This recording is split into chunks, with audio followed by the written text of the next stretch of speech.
Great to be with you. It's great to be here to kick off Oktoberfest for Ames. Very, very, very nice to be here. This is not alcoholic. This is just apple juice. I just want to assure you. But it's great to be here.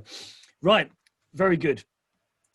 So just to let you know where I'm speaking to you from, I'm on the east coast of the UK, as you can see there, in a small place called Felixstowe, about a mile from the sea. I can't believe, because the fall has really set in here. Only a week ago I was swimming in the sea, but now it seems like a lifetime ago that was happening. Just a couple of quick slides. I'm just going to put my phone on silent as well.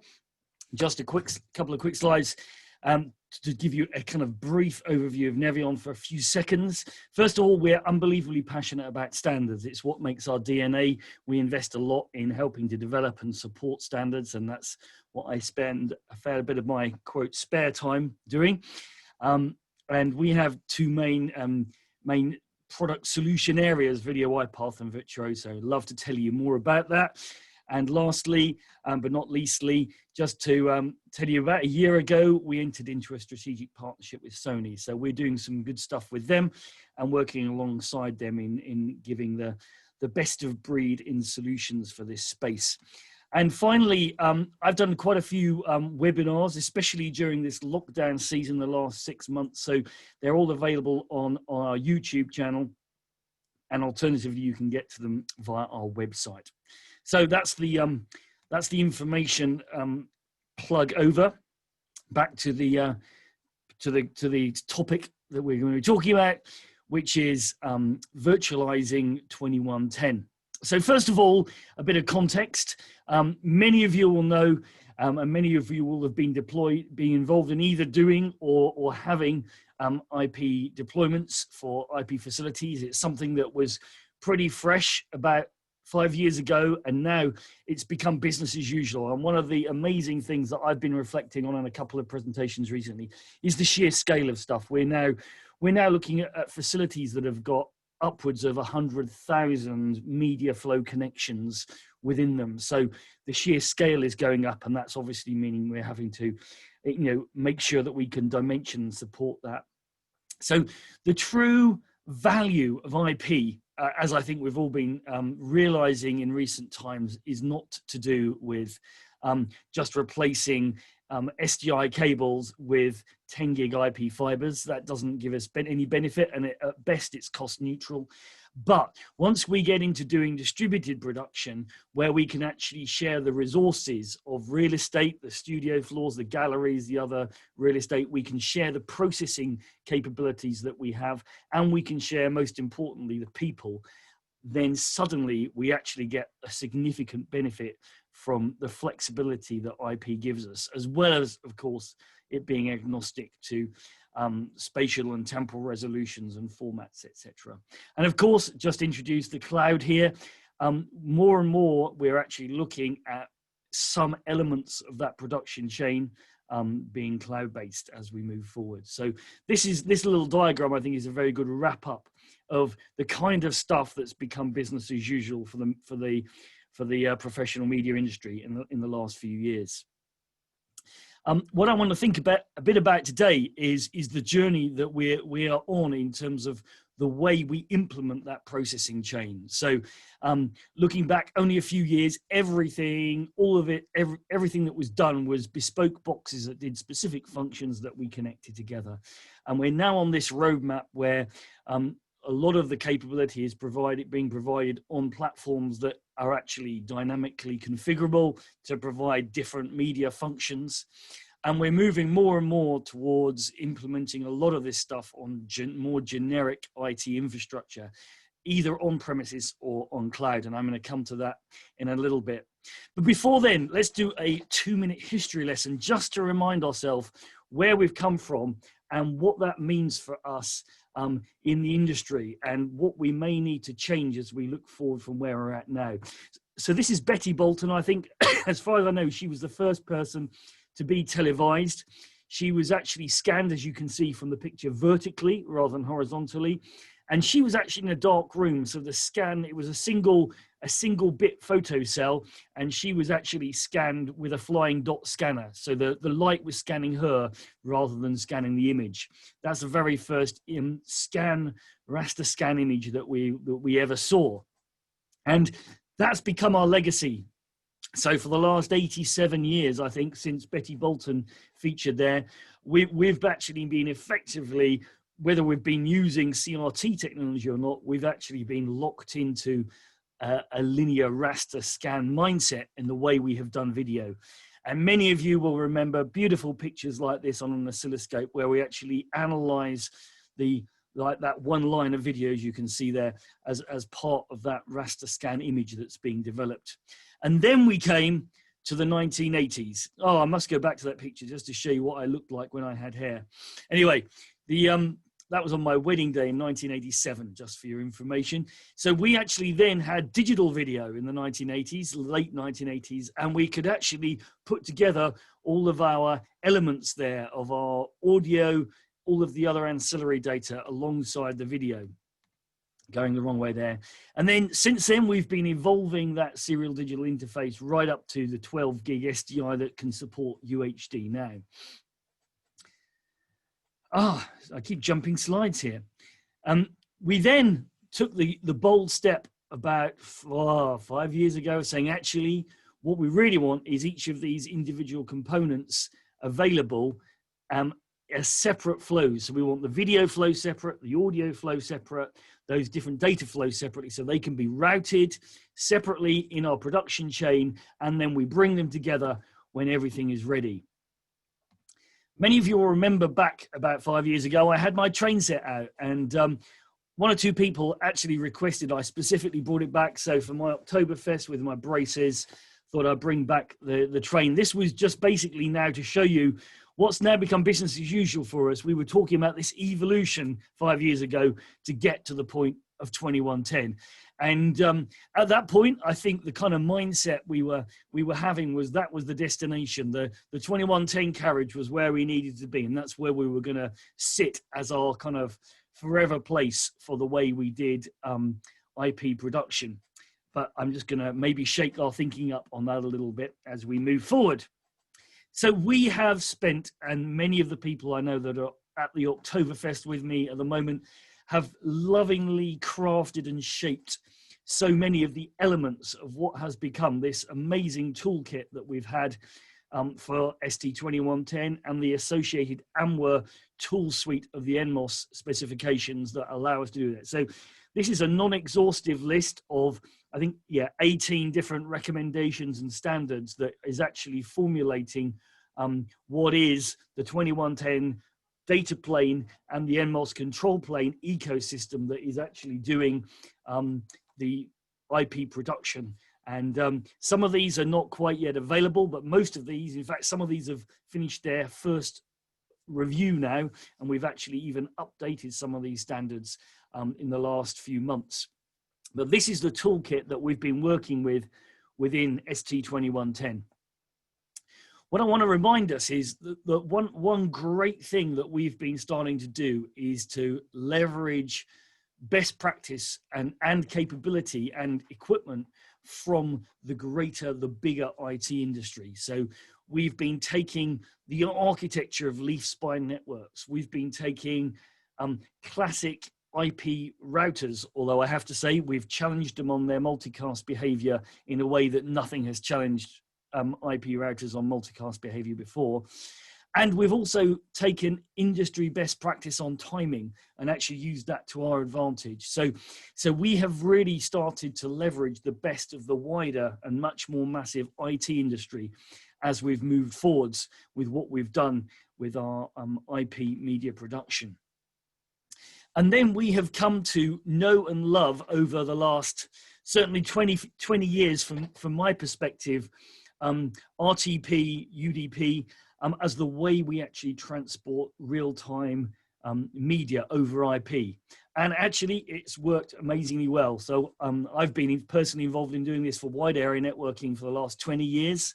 And it's great. The key thing about RTP is it gives you those key hooks, so you actually know about timing, you know about packet loss, etc., which is vitally important for any real-time service.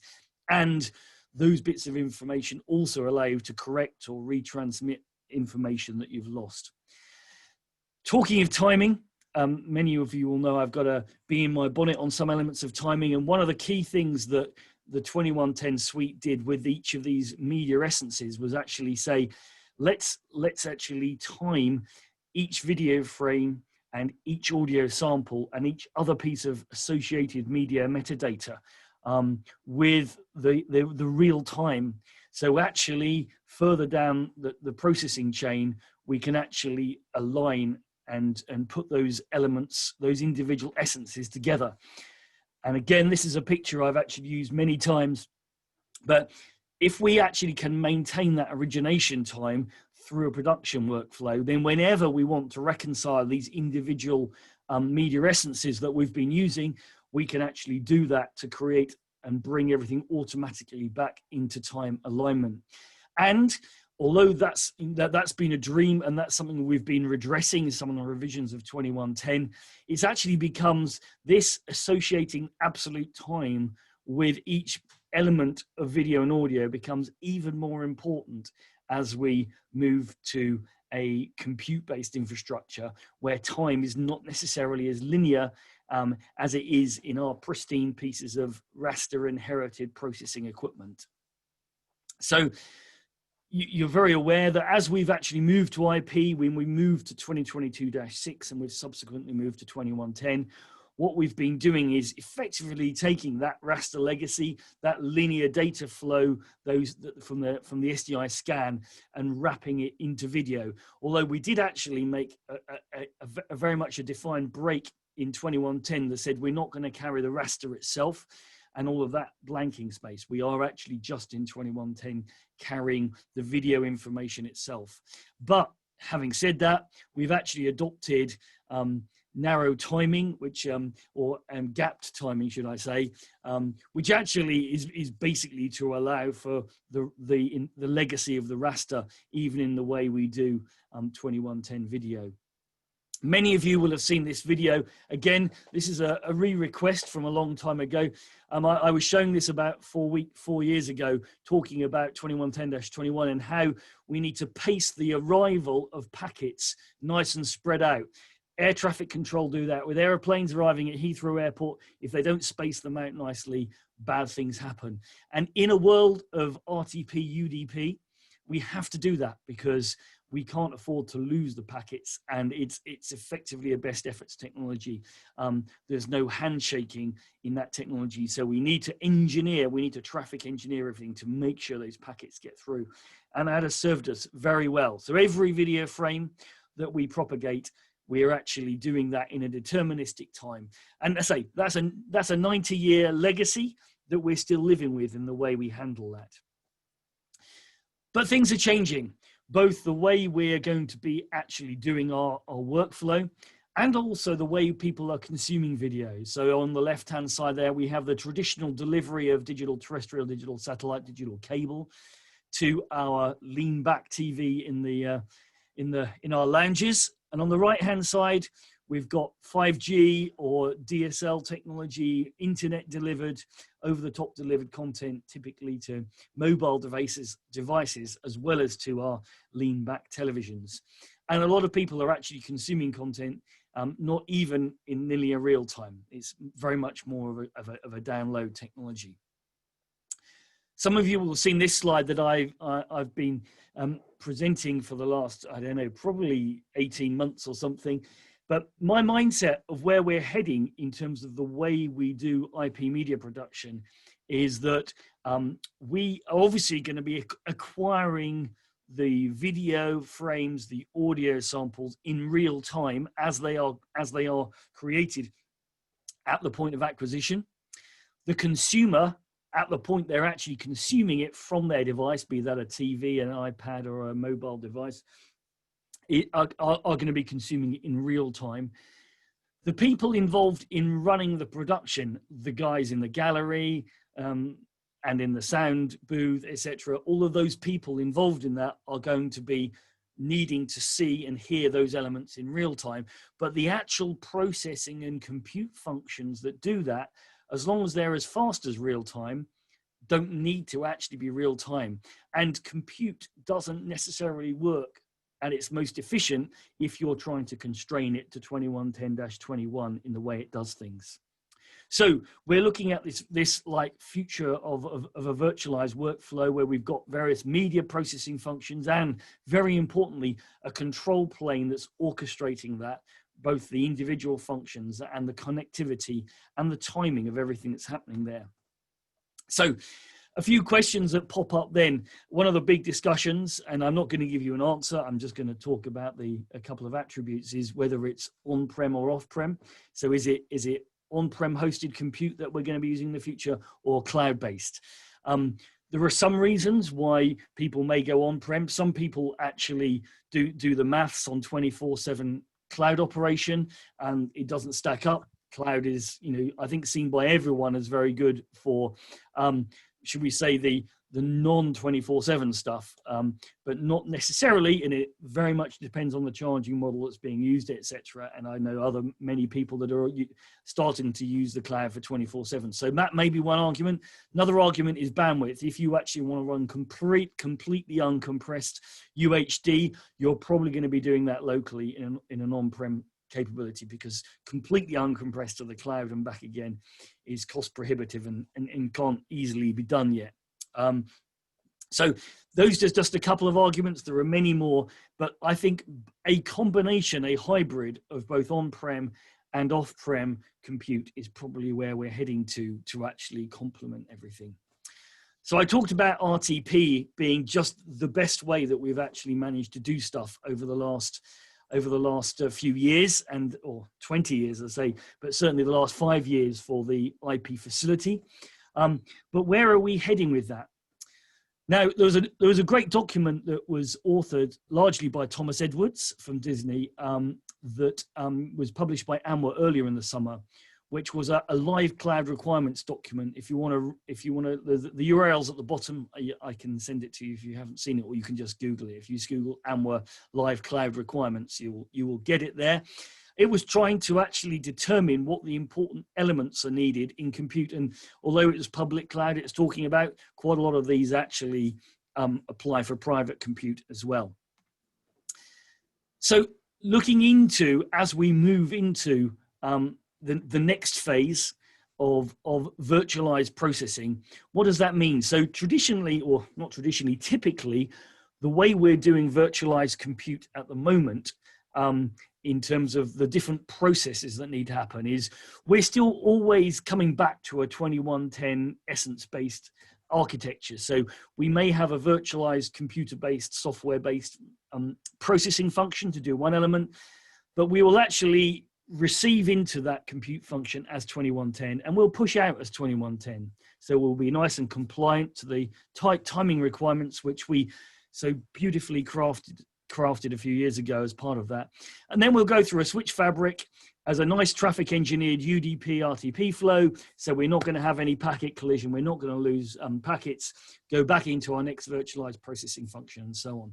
That's great, that works, but we're actually putting a lot of onus on the compute to become this linear, entirely linear function, which is actually not possibly the best way for that compute to actually hand data between these virtual functions. So you can see these nice blue curly ribbons I've got on this diagram, and this is more along the lines of where I think we need to be. Once we've got from our linear world into our compute infrastructure, we obviously, as I said, need to track time. We need to track real time, maintain the timing information for all of these video and audio and metadata elements. But as we hand them between compute functions, we need to do it with integrity, as in we can't lose anything. We need to do it in a time-bound manner because we still have timing requirements for the chain, but it doesn't necessarily need to be in a traditional raster-friendly linear video way that we've been experiencing.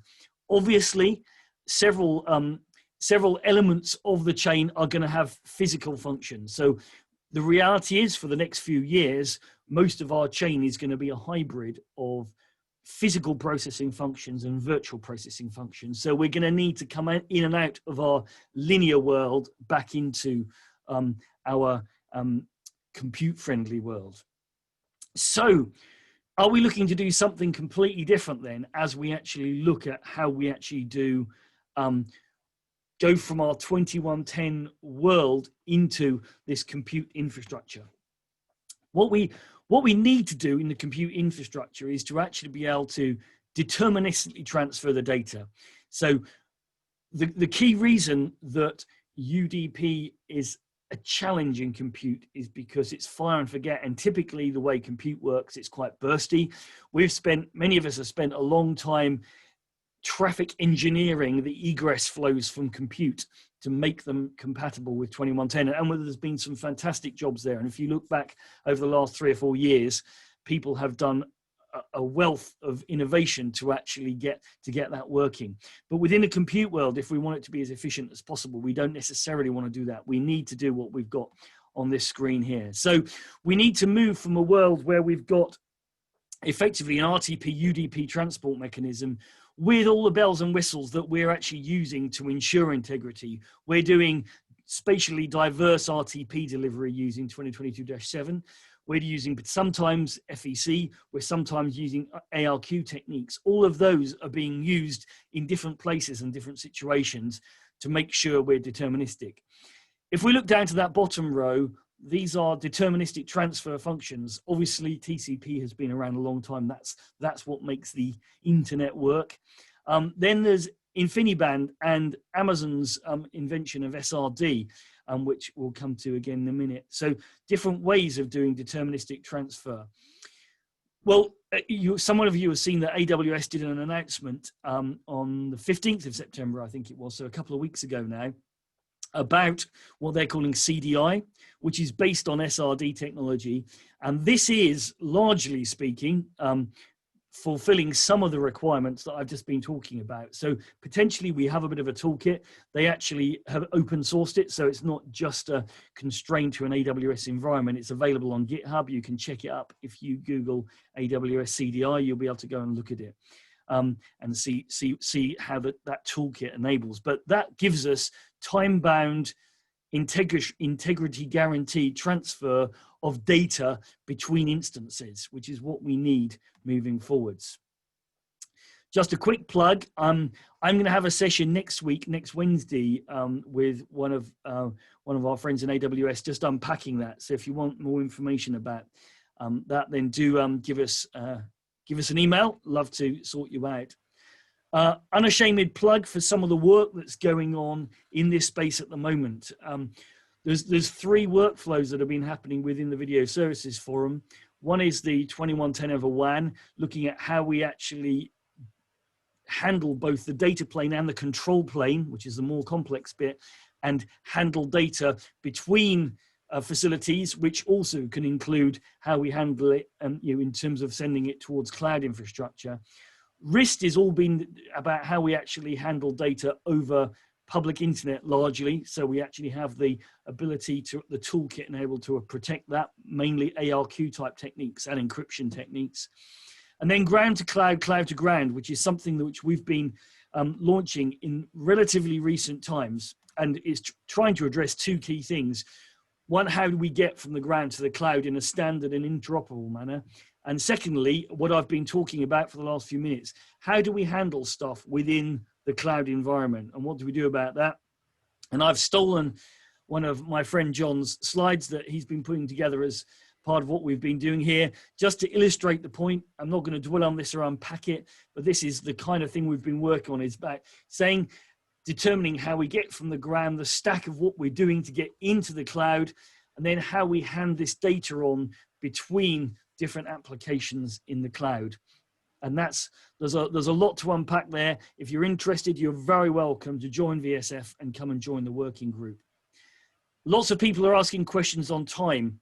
Time potentially is a challenge, but I think we need to change our mindset on time, because we don't have to do everything in this lined up 2110 compliant rasterized world while we're inside the cloud compute. Obviously, when we're coming back out of compute, we need to actually then create compliant flows that are, lined up correctly in real time, and the essences are all aligned, etc. But as long as everything we do is absolute time aware in terms of the various media elements within the compute and workflow, then actually I don't think we don't need to be quite as hung up on some of the time elements as I think people are. We need to think about what the end game is rather than the raster mindset that we've got. I say security first and last. Of course, I'm showing it last, but security is vitally important in everything we're thinking about, and that's obviously in the foremost in our mind and all the work that we're carrying on here. So hopefully that's been a little of a whistle-stop tour of the excitement of where we've got to on 2110, everything that we've achieved in the last 5 years, which has been so exciting. The fact it's become business as usual now as we're rolling out multiple facilities, interconnected, leveraging the true benefits of IP with these, with the distributed production architectures, including cloud infrastructure. And now, as we look to virtualize that stuff and move to compute infrastructure, the exciting next step of the journey as we map our 2110 elements in and out of compute and actually do that and create interoperable virtual processing functions for the industry.